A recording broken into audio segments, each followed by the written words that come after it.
کسی میں گورنر راج لگانے کی جرت نہیں۔ اسد کیسر پاکستان تحریک انصاف کے رہنما اور سابق اسپیکر قومی اسمبلی اسد کیسر نے کہا کہ گورنر راج لگانے کی کسی میں جرت نہیں، گورنر راج سے صوبے نہیں چل سکے گا۔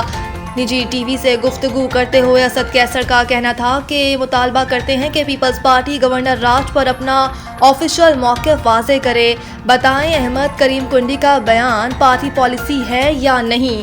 ہم اپنا دفاع کرنا چاہتے ہیں، گورنر راج ان کے بس کی بات نہیں۔ پی ٹی آئی امن چاہتی ہے، دہشت گردی کے خلاف تمام وسائل استعمال کیے جائیں۔ انہوں نے کہا کہ ہم چاہتے ہیں کہ پالیسی میں لوکل کمیونٹی کو بھی شامل کیا جائے، پالیسی ساز صوبائی حکومت اور دیگر سیاسی جماعتوں کو ساتھ لے کر چلیں۔ وفاقی حکومت ہمارے قومی جرگوں کو اہمیت نہیں دے رہی، جرگے میں سیاسی جماعتیں بھی شامل تھیں۔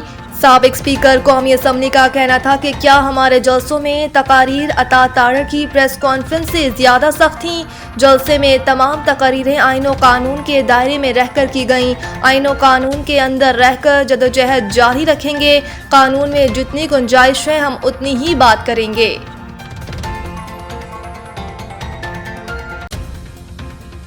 انسانی حقوق کا تحفظ اور فروغ مسلم لیگ نون کا ویژن ہے۔ مریم نواز انسانی حقوق کے عالمی دن پر اپنے پیغام میں وزیر اعلیٰ مریم نواز شریف کا کہنا تھا کہ انسانی حقوق کا پہلا جامع چارٹر خطبہ حجۃ الوداع ہے۔ دین اسلام انسانی حقوق کا سب سے بڑا داعی ہے۔ حضرت محمد صلی اللہ علیہ وآلہ وسلم نے انسانی حقوق کا مثال کو ہمیشہ قائم رکھا ہے، چارٹر دے کر انسانیت پر احسان کیا۔ پیغمبر اسلام حضرت محمد صلی اللہ علیہ وآلہ وسلم نے پوری انسانیت کے لیے انسانی حقوق کا ابدی اور لفانی پیغام دیا ہے۔ انہوں نے کہا کہ 10 دسمبر انسانی حقوق کے بارے میں شعور اور آگاہی بیدار کرنے کا دن ہے۔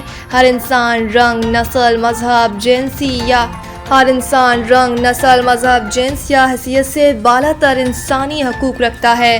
انسانی حقوق کا احترام معاشرے کی ترقی خوشحالی کا سنگ بنیاد ہے۔ ان کا کہنا تھا کہ انسانی حقوق کا تحفظ اور فروغ مسلم لیگ نون کا ویژن اور اولین ترجیح ہے۔ تعلیم، صحت، مذہبی آزادی، اظہار رائے اور بنیادی ضروریات تک رسائی یقینی بنا رہی ہیں۔ حکومت پنجاب انسانی حقوق کی پاسداری کے لیے سرگرم عمل ہے۔ ایسے معاشرے کی تشکیل چاہتے ہیں جہاں ہر شہری کو مساوی مواقع، انصاف اور عزت حاصل ہو۔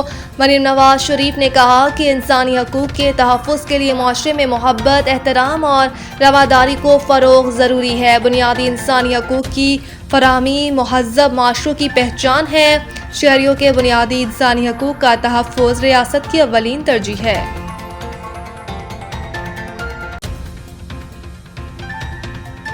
سوار محمد حسین شہید کی 54ویں برسی فیلڈ مارشل نیول اور ایئر چیف کا شاندار خراج عقیدت۔ پاک فوج کے شعبہ تعلقات عامہ ISPR کے مطابق field marshal Asim Munir, naval chief admiral Naveed Ashraf اور air chief marshal Zaheer Babar Sidhu نے شہید کو ان کی لازوال بہادری پر زبردست خراج عقیدت پیش کیا۔ 1971 کی جنگ کے دوران ظفرواڑ شکرگڑھ سیکٹر میں سوار محمد حسین شہید نے اپنی جان کی پرواہ کیے بغیر دشمن کے پیش قدمی کرتے ہوئے بختربند دستوں کی نشاندہی اور ریکویلس رائفل عملے کی رہنمائی کرتے ہوئے متعدد بھارتی ٹینک تباہ کروائے۔ ان کی بہادری سے محاذ پر صورتحال پاکستان کے حق میں بدل گئی۔ اسی دوران دشمن کی فائرنگ سے وہ جام شہادت نوش کر گئے اور تاریخ میں وطن عزیز پر جان قربان کرنے والوں کی صف میں ہمیشہ کے لیے امر ہو گئے۔ ترجمان پاک فوج کے مطابق سوار محمد حسین شہید کی قربانی اس عزم کی روشن علامت ہے کہ مادر وطن کی خود مختاری اور سلامتی کے لیے ہر قیمت چکائی جائے گی۔ ان کی جرات، بہادری اور فرض شناسی آج بھی پاک فوج کے جوانوں کے حوصلے بلند کرتی ہے۔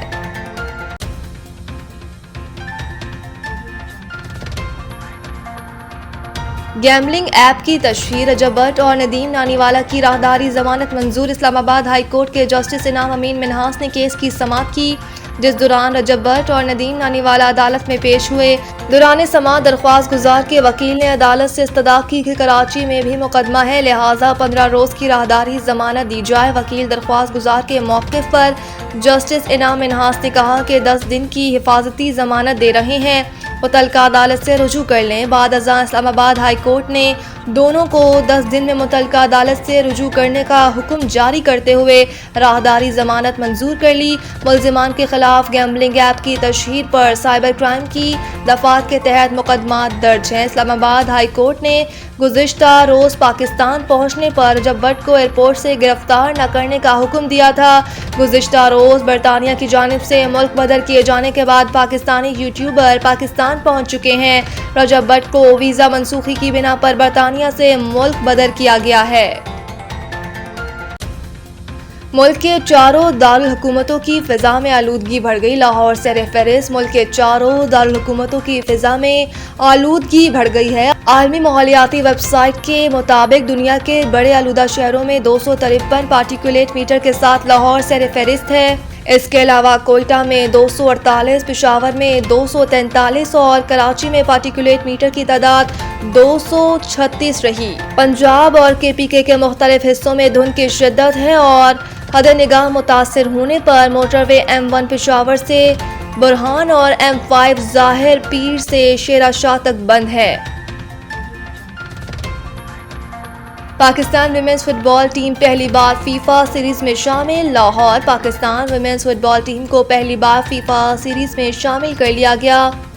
پاکستان فٹ بال فیڈریشن PFF کے مطابق فیفا نے پاکستان ویمنز فٹ بال ٹیم کو فیفا سیریز میں شامل کرنے کی منظوری دے دی ہے۔